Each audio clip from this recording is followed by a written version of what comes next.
Bonjour, bonjour à toutes et à tous, bienvenue sur KTV, Kwezi FM, le 106.9 pour ce temps de parole en direct à la radio et à la télévision. Abdoul Doukaini est avec nous sur le plateau. Abdoul, bonjour. Bonjour Patrick. Ça y est, les bouchons c'est bon. Oui, c'est bon. Ça va fonctionner. En tout cas, vous êtes avec nous et on est ravis. Abdoul, vous êtes là au nom des Républicains. Il y a des élections qui vont avoir lieu en octobre. On parle d'élections fédérales. Alors, on va rentrer dans le côté politique dans quelques instants. Mais c'est quoi ces élections? Juste sur le plan de l'élection même. Hein. D'accord, merci Patrick. Après avoir salué ceux qui nous écoutent, Oui. j'aimerais d'abord, avant de répondre à votre question, avoir une pensée républicaine, une pensée affectueuse à ces deux gendarmes, ces deux militaires qui ont été sauvagement attaqués par des voyous, par des malfaiteurs. Dans le cadre de leur fonction. Dans le cadre de leur fonction. Sincèrement, ça fait déjà, je ne sais plus combien de mois, combien d'années, ils réclament des moyens supplémentaires pour pouvoir assurer notre sécurité de manière efficace et pour pouvoir aussi assurer leur mission de manière efficace. Ils ne sont pas toujours entendus. Je leur souhaite en tout cas un prompt rétablissement, en tout cas, en particulier pour celui qui est dans une situation un peu critique. Et je me réjouis aussi de savoir que les malfaiteurs ont été arrêtés par les forces de l'ordre. C'est une très bonne nouvelle et j'espère qu'ils seront châtiés à la juste valeur, à la hauteur de leurs actes. Ceci étant dit, oui, en octobre prochain, il y a les élections internes au sein de notre fédération. Il s'agit là des élections pour la présidence de la fédération. À Mayotte. À Mayotte. Qui est président aujourd'hui? C'est Mansour Le Kamardine. président actuel, c'est Mansour Kamardine qui va remettre son fauteuil en jeu. Il est candidat à sa succession? Oui, je vous confirme qu'il est candidat à sa propre succession. Oui.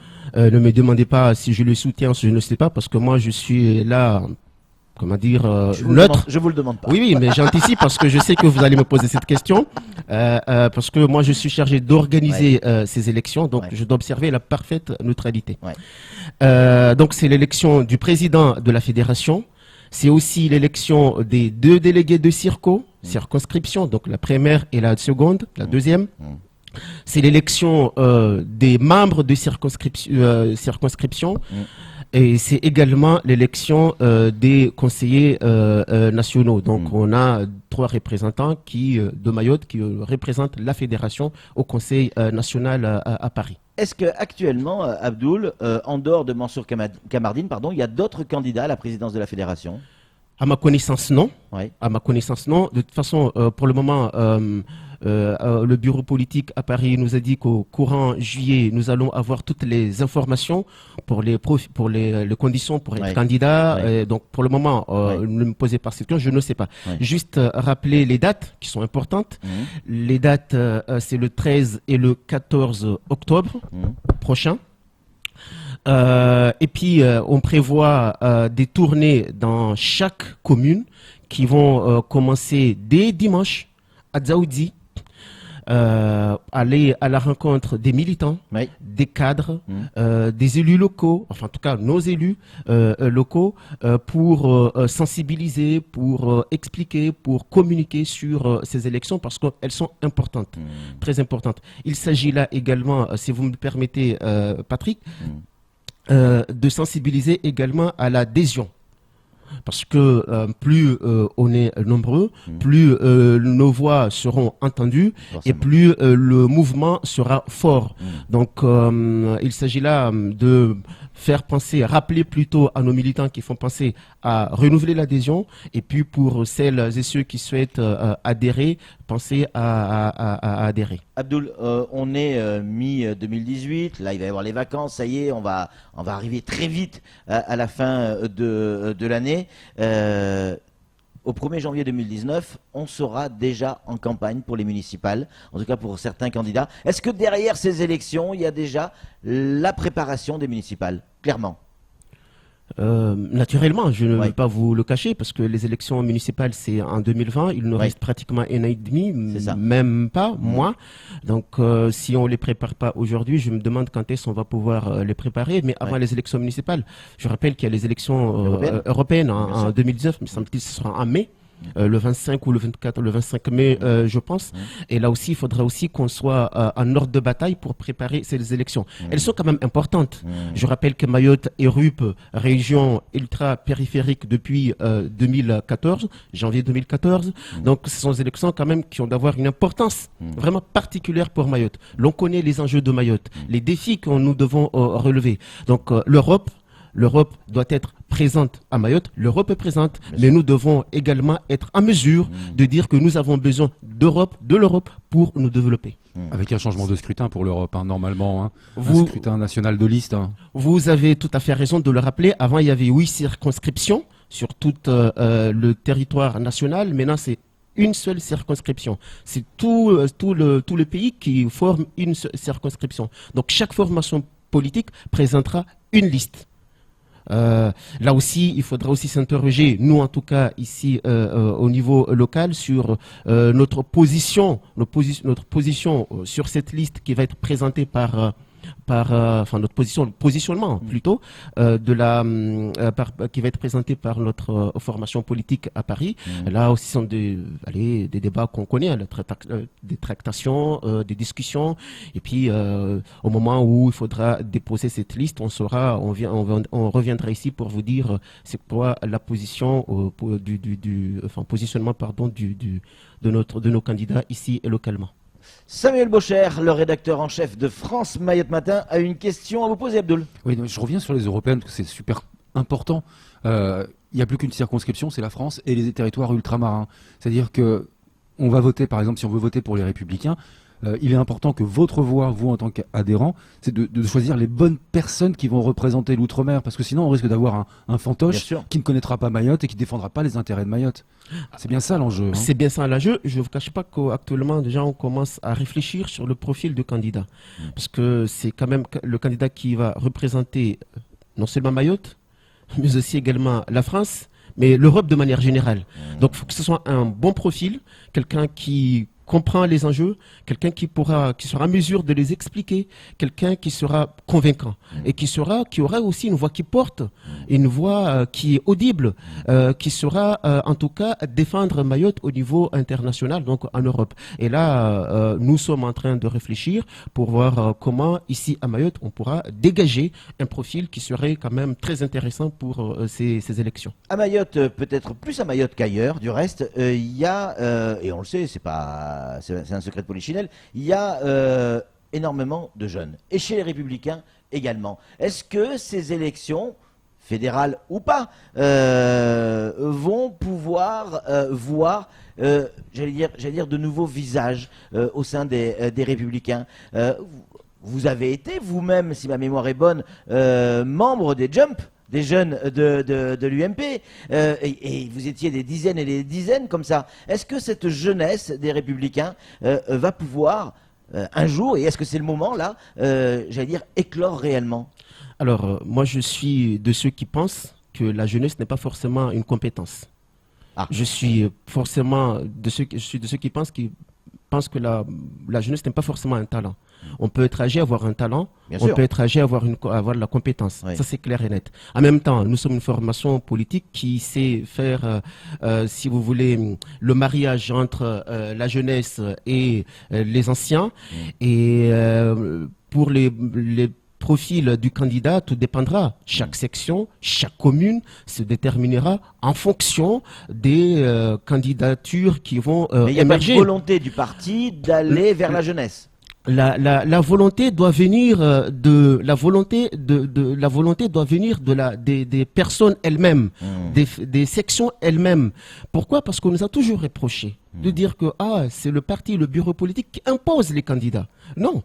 Alors, laissons les militants s'exprimer, laissons les militants dire moi je veux être candidat, je me suis préparé, j'ai le bon profil. Il y a quand même beaucoup de jeunes qui ont été un peu étouffés politiquement, on sait, les dinosaures sont là, on a la place, on laisse pas forcément la place aux jeunes. Si, je pense la preuve, je dirais même la preuve vivante. vous ne me considérez pas comme étant vieux, j'espère pour nous.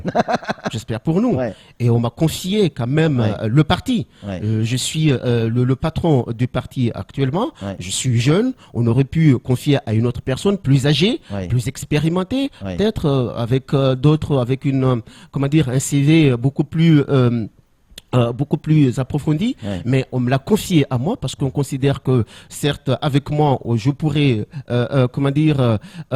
faire l'affaire et puis conduire cette fédération pour en tout cas faire l'unanimité sur un certain nombre de décisions. Et donc j'en suis la preuve vivante. Je suis jeune et je suis à la tête de ce parti et je pense que jusqu'à présent ma façon de faire n'est pas contestée. Donc c'est la preuve. Pour Samuel. vous dire que quand même la jeunesse est considérée au sein de cette fédération. Moi, je suis dans votre sens parce qu'il y a quand même des figures montantes et des jeunes. Mohamadi Bavi, c'est pas un vieux. Ben oui. Zaïdou Tabandaï, c'est tout sauf un vieux. Amdil Soumaïla, c'est tout sauf un vieux. Enfin Ouais. bon, il y a quand même des pointures des Républicains. Encore une fois, ils sont pas la canne. Hein. Donc, par contre, C'est clair, on attend de les voir aux responsabilités. ça c'est sûr. Bah, Ouais. avec Bavi, ça se passe plutôt pas mal, j'ai Ouais. envie de dire. Et pour d'autres aussi d'ailleurs. Moi, j'ai une autre question. Je reste dans le cadre des Républicains, mais c'est un autre contexte plutôt que les élections. Quoique, il s'est passé quelque chose qui m'a vraiment fâché et qui, je pense, fâche beaucoup de monde. C'est ce qui s'est passé au Sénat dans le cadre de la loi Asile et Immigration. Le sénateur Thani Mohamed Soilihi a déposé 4 amendements. 2 ont été acceptés et un qui est fondamental, enfin 2 qui sont fondamentaux, ont été rejetés. Le premier, c'est l'extension des titres de séjour à l'ensemble du territoire français et la libre circulation des mineurs étrangers sur l'ensemble du territoire français, au départ de Mayotte. Hein. Ça a été refusé. L'immense majorité du Sénat, c'est les Républicains. C'est-à-dire que quelque chose qui est fondamental pour Mayotte a été refusé par les Républicains. Les Républicains nous ont refusé la solidarité nationale. Comment est-ce que vous allez vous dépatouiller de tout ça ? Alors, en toute sincérité, en toute honnêteté, Monsieur Bocher, parce que je vous admire, parce que je vous apprécie, c'est votre question qui me choque, qui me fâche. Voilà. Pourquoi ? Parce que je trouve que ce n'est pas le sujet. Le vrai sujet, c'est quoi ? C'est pourquoi le gouvernement, depuis un certain nombre de mois, n'arrive pas à débloquer la situation pour les reconduites à la frontière, pour ramener les gens là-bas, chez eux. Les Comores, par rapport à la 5e puissance mondiale, qui a un droit de veto à l'ONU, et qui se fait empêcher, bloquer, vous m'excusez le terme, emmerder par un petit pays, c'est tant dire qu'il y avait un petit pays dans le monde, depuis plusieurs mois, on n'arrive pas à reconduire les gens chez eux. Moi, par contre, là, ça me choque. Et ça me fâche. Et je vous le dis en toute sincérité, je vous regarde droit dans les yeux pour dire que ça me fâche. Pour revenir aussi à votre question, pour être précis. Parce que pour l'instant, vous ne répondez pas à la question. Non, mais Ouais. je reviens à la question aussi pour être précis. Je disais tout à l'heure, en vous regardant droit dans les yeux, vous dire que ce n'est pas... En tout cas, la question n'est pas là. Ce n'est pas, à mon sens, on ne doit pas passer par une loi pour permettre à ceux qui sont titulaires d'une carte de séjour d'1 an pour partir. Il me semble que c'est une volonté administrative. C'est une volonté administrative, parce que ce ne sont pas toutes les cartes qui sont concernées. Il me semble-t-il, ce sont que les cartes d'une durée d'1 an. Et les cartes d'une durée de 10 ans, les titulaires peuvent quitter le territoire, partir. Donc, à mon sens, je le répète, on n'a pas besoin de passer par une loi pour que cela se fasse. Il faudrait que les instances administratives à Paris, que le préfet ici accepte, que ceux qui sont titulaires d'une carte de séjour d'1 an, qu'on puisse ouvrir les titulaires de ces cartes-là pour qu'ils puissent également partir sur d'autres horizons. Là, oui, c'est la vraie question. Et puis vous oubliez de dire une chose. Vous oubliez de dire une chose, parce que vous n'avez pas, à mon sens, respecté la parfaite objectivité sur votre question. Vous oubliez de rappeler que les sénateurs LR ont soutenu le premier amendement, qui était, comment on appelle ça ? Modification du droit du sol. Voilà, l'application du droit du sol. Même si, à mon sens, il ne va pas au bout des choses. Mais c'est déjà un bon début, c'est vrai, il ne va pas au bout des choses. Il ne va pas résoudre toutes les questions, tous les problèmes, pardon. Mais Là, les sénateurs LR l'ont soutenu. Mais pourquoi vous ne le rappelez pas? Pourquoi vous ne le rappelez pas? Je l'ai écrit en long, en large, en Oui, travers, mais hein. vous le rappelez ici. Vous le rappelez ici. Voilà, j'ai répondu, me semble-t-il, à votre question. Oui, en partie. Merci beaucoup, en tout cas, Amdil, d'être venu sur. Abdoul. J'ai dit Amdil. Oui, Abdoul. C'est peut-être un Abdoul. signe. C'est peut-être un signe. Non, je plaisante. Oui, C'est- mais plaisante. on est complémentaires. Hein. Mais c'est vrai, Mais on c'est est vrai. complémentaires. On est complémentaires. C'est la meilleure, ça, J'en profite d'ailleurs pour le saluer. Oui. Parce qu'il a fait un très très bon boulot. Et j'espère qu'il reviendra très vite parmi nous. Et qu'il vienne prendre sa place. Parce que c'est sa place. Abdoul, on pour rappelle les mener dates. On affaires. rappelle les dates. Du On vote. rappelle les dates très importantes. Ouais. Le 13 et le 14 octobre, les élections internes au sein de notre fédération, l'élection du président de la fédération, l'élection des 2 délégués de Circo, Ouais. les élections des membres de Circo et également l'élection des représentants au Conseil national. Merci beaucoup. Abdoul. C'est moi, Patrick. Allez, c'est tout pour ce temps de parole. Tout de suite, la suite de nos programmes.